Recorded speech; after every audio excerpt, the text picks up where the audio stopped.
Ama hoşlanıyorsanız bugün videoda Minecraft'ta survival qilamiz. Videoda qor yog'mabdi. Qor yog'mabdi? Bu nima? Qormi? Oraya qor yog'ibdi. Yetillar bilan qor o'ynaydi. Lekin nimaga? Stop nimaga bu yerlarda qor? Qor barcha yerga yog'ibdimi? Stop nimaga uyimdan chiqqandan qor? Bular qazib olishdik. Yetillarni qor bilan qilaman endi. Qor yog'gani yaxshi bo'libdi. Ehtiyot bo'lish kerak. Lavaga qarasak, u qorlarni eritib lavaga. Qor ko'p ekan. Yo'q, bu qor qanchadan bor? Yo'q. Yo'lda ham qor. Uzun. Uyim. Yon atrofı barcha yer qor bo'lib ketibdi. Yo'q.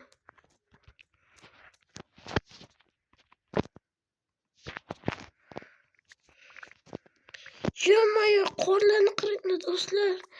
Bugun уже birinchi qor yog'ishi. Birinchi qorda mana shunaqa ahvol bosibdi.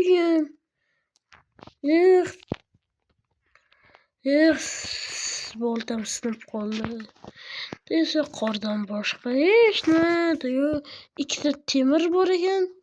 Bitta temirni olamiz. Va bundan cho'p. Cho'p yasaymiz. Cho'p.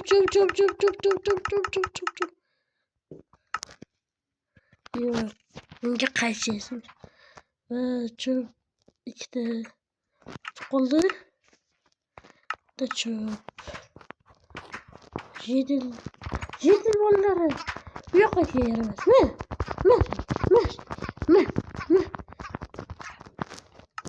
Korоче, versiyani qo'yamiz. Va bitta qaychi yasaymiz. Qaychi yasalinga endi bersuraydi. Sendesilar blok bordir. Blok blokum yo'q. Bitta oltin bor. Oltinga mana oltinli belgura yasab oldim.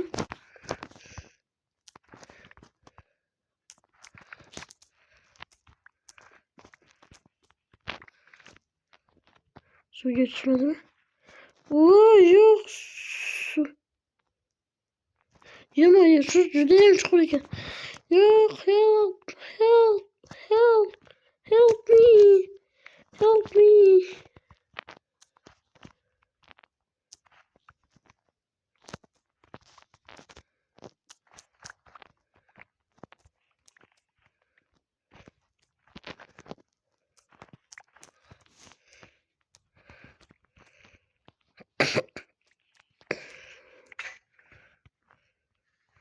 Voy, creeper. Yana sinib qoldi. Keyingi videolargacha xayr.